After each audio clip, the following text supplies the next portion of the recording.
بسم اللہ الرحمن الرحیم۔ شروع کرتا ہوں اللہ کے نام سے جو بڑا مہربان نہایت رحم کرنے والا ہے۔ امیہ ابن خلف مکہ کے سرداروں میں سے ایک اہم سردار تھا جو کفر اور شرک کا بہت بڑا پیشوا اور اسلام اور مسلمانوں کے حق میں روح زمین کا ایک بہت بڑا شیطان تھا۔ ایک دن اس کو پتہ چلا کہ اس کے کسی غلام نے بتوں کو پوجنے سے انکار کر کے کسی اور کو معبود بنا رکھا ہے۔ اس نے غلام کو فوراً بلا کر یہ پوچھا کہ میں نے سنا ہے کہ تم نے کوئی اور معبود بنا لیا ہے، سچ سچ بتاؤ کہ تم کس کی عبادت کرتے ہو؟ غلام نے کہا کہ محمد صلی اللہ علیہ وآلہ وسلم کے خدا کی۔ امیہ غصے سے لال پیلا ہو گیا اور کہنے لگا کہ محمد کے خدا کی پرستش کرنے کا یہ مطلب ہوا کہ تم ہمارے مقدس بتوں کے دشمن بن گئے ہو۔ سیدھی تنہا راہ پر آ جاؤ ورنہ ذلت کے ساتھ مارے جاؤ گے۔ میں یہ ہرگز برداشت نہیں کر سکتا ہوں کہ تم بتوں کی پوجا کرنے والے کے غلام رہ کر محمد کے خدا کی پرستش کرو۔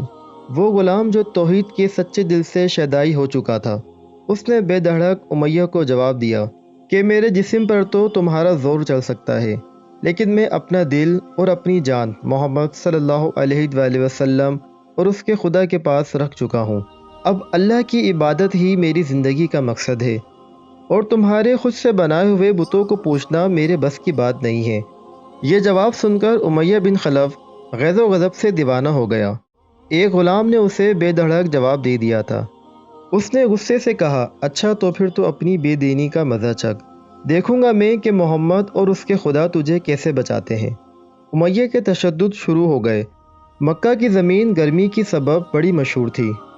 امیہ اپنے غلام کو دوپہر کی تپتی ہوئی دھوپ میں زمین پر لٹا کر سینے پر بھاری پتھر رکھ دیتا تھا کہ وہ کروٹ نہ لے سکے، پھر کہتا تھا کہ محمد کے دین سے باز آ جاؤ، لیکن اس ظلم کے باوجود بھی اس غلام کے منہ سے سوائے عہد عہد کے کچھ نہیں نکلتا تھا۔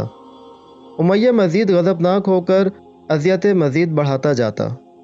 ایک مرتبہ تو امیہ نے ظلم کی انتہا کر دی۔ پورا ایک دن اور پوری ایک رات غلام کو بھوکا پیاسا رکھا اور تپتی ہوئی ریت پر لٹا کر اس کے تڑپنے کا تماشا دیکھتا رہا۔ اس کی یہ کوشش بھی غلام کو حق سے نہ ہٹا سکی۔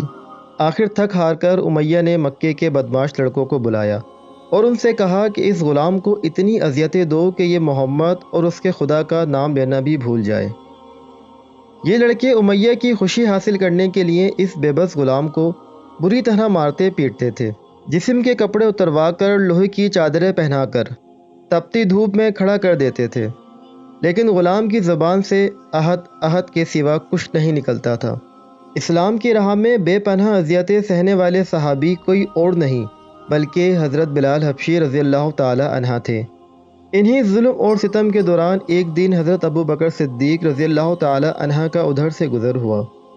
آپ رضی اللہ تعالی عنہ نے امیہ سے فرمایا کہ اے امیہ، اس بے بس اور مظلوم پر اتنے ظلم اور ستم نہ کر، اس نے تمہارا کیا بگاڑا ہے؟ وہ خدا واحد کی عبادت کرتا ہے، اگر تو اس پر احسان کرے تو یہ احسان آخرت میں تیرے کام آئے گا۔ اس پر امیہ نے نہایت حقارت سے کہا کہ میں تمہاری اس خیالی آخرت کے دن کو نہیں مانتا، جو میرے دل میں آئے گا میں وہی کروں گا۔ صدیق اکبر اس جواب پر کافی افسردہ ہوئے، لیکن پھر بھی آپ رضی اللہ تعالی عنہ نے اسے سمجھایا کہ اس مظلوم پر ظلم و ستم کے پہاڑ توڑنا تیری شایان شان نہیں ہے۔ اس پر امیہ نے تنگ آ کر کہا، اگر تم اس کے اتنے ہمدرد ہو تو اسے خرید کیوں نہیں لیتے؟ حضرت ابو بکر صدیق رضی اللہ تعالی عنہ جھٹ تیار ہو گئے اور فرمایا کہ بولو کیا دام لوگے؟ امیہ نے کہا کہ تمہارے پاس ایک غلام ہے جس کا نام فسطاط رومی ہے، وہ مجھے دے دو اور اس کو لے جاؤ۔ حضرت ابو بکر صدیق رضی اللہ تعالی عنہ فوراً ہی راضی ہو گئے، جبکہ امیہ کا خیال تھا کہ فسطاط ایک نہایت کارآمد غلام ہے جس کی قیمت زیادہ ہے اور حضرت ابو بکر صدیق رضی اللہ تعالی عنہ اسے دینے سے انکار کر دیں گے، مگر آپ فوراً راضی ہو گئے تو امیہ کو سخت مایوسی ہوئی اور اس نے ساتھ ہی 40 اوقیاں چاندی کی فرمائش کی۔ اسے بھی حضرت ابو بکر صدیق رضی اللہ تعالی عنہ نے بخوشی ادا کر دیا۔ حضرت ابو بکر صدیق رضی اللہ تعالی عنہ حضرت بلال کو ساتھ لے کر دربار رسالت میں حاضر ہوئے اور سارا ماجرا کہہ سنایا۔ آپ صلی اللہ علیہ وآلہ وسلم نہایت خوش ہوئے اور فرمایا کہ ابو بکر اس کار خیر میں مجھے بھی شریک کر لو۔ صدیق اکبر رضی اللہ تعالی عنہ نے فرمایا کہ یا رسول اللہ، میں اسے خدا کی راہ میں آزاد کر چکا ہوں۔ یہ سن کر زبان رسالت سے صدیق اکبر رضی اللہ تعالی عنہ کے لیے کلمہ رحمت جاری ہو گئے۔ حضرت بلال رضی اللہ تعالی عنہ نے اس غلامی میں 28 سال گزار دیے، لیکن آپ چونکہ نہایت نیک اور پاکیزہ طبیعت کے تھے، لہٰذا جب آن حضرت صلی اللہ علیہ وآلہ وسلم نے دعوت توحید دی تو آپ نے فوراً اسے قبول کر لیا، اور یوں آپ سابق الاولین کے مقدس جماعت میں شامل ہو گئے۔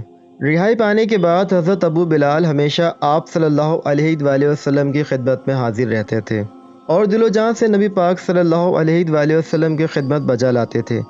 آپ صلی اللہ علیہ وآلہ وسلم حضرت بلال کو کسی بھی چیز کا حکم دیتے تو آپ اپنی جان بھی لڑا دیتے۔ غزوہ بدر سے لے کر غزوہ تبوک تک تمام غزوات میں شامل رہے، لیکن حضرت بلال کی اسلام کے لیے سب سے بڑی خدمت اور ان کے لیے سب سے بڑی سعادت اسلام کا سب سے پہلا مؤذن ہونا تھا۔ ہجرت کے بعد جب مسجد نبوی صلی اللہ علیہ وآلہ وسلم تعمیر ہوئی تو آپ صلی اللہ علیہ وآلہ وسلم نے آپ کو اذان دینے کا ذمہ سونپا۔ آپ کی آواز نہایت دل نشیں تھی اور اس میں ایک ایسی تاثیر تھی کہ اذان کی آواز سن کر لوگ سب کام چھوڑ کر مسجد کی طرف دوڑتے تھے۔ 8 ہجری میں جب مکہ فتح ہوا تو کعبے کو بتوں سے پاک کرنے کے بعد آپ صلی اللہ علیہ وآلہ وسلم نے حضرت بلال سے فرمایا کہ اے بلال، کعبے کی چھت پر کھڑے ہو کر اذان دو، اور یہ مبارک سلسلہ آن حضور صلی اللہ علیہ وآلہ وسلم کی تا حیات مبارکہ تک اسی محبت اور عقیدت کے ساتھ جاری رہا۔ لیکن 11 ہجری میں جب آپ صلی اللہ علیہ وآلہ وسلم نے سفر آخرت اختیار کر لیا تو اس عاشق رسول صلی اللہ علیہ وآلہ وسلم پر غم کا پہاڑ ٹوٹ پڑا، اور مدینے میں رہنا اب آپ کے لیے دشوار ہو گیا۔ آپ کو ہر وقت پیارے نبی صلی اللہ علیہ وآلہ وسلم کی یاد ستاتی رہتی تھی۔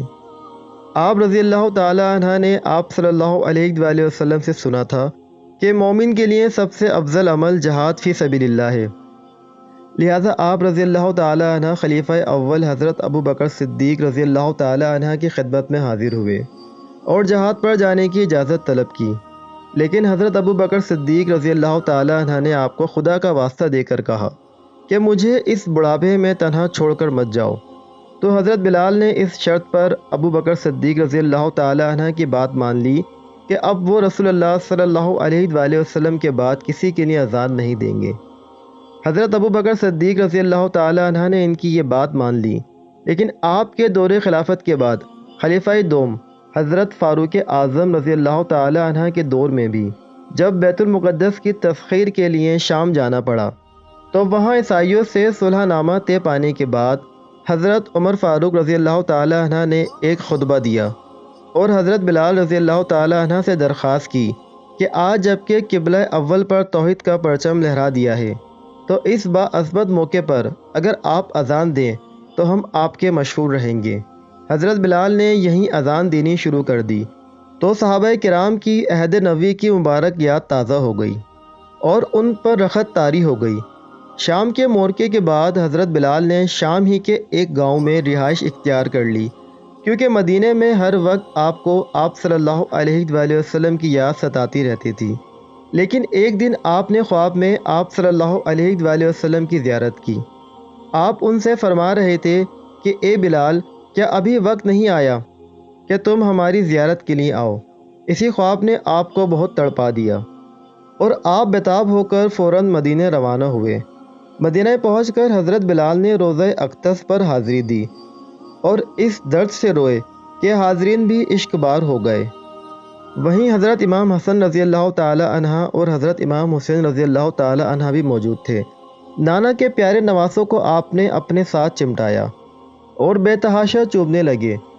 حضرت حسن رضی اللہ تعالی عنہ اور حضرت حسین رضی اللہ تعالی عنہ نے آپ سے اذان فجر کی فرمائش کی، بھلا اس میں رد کرنے کی کہاں گنجائش تھی۔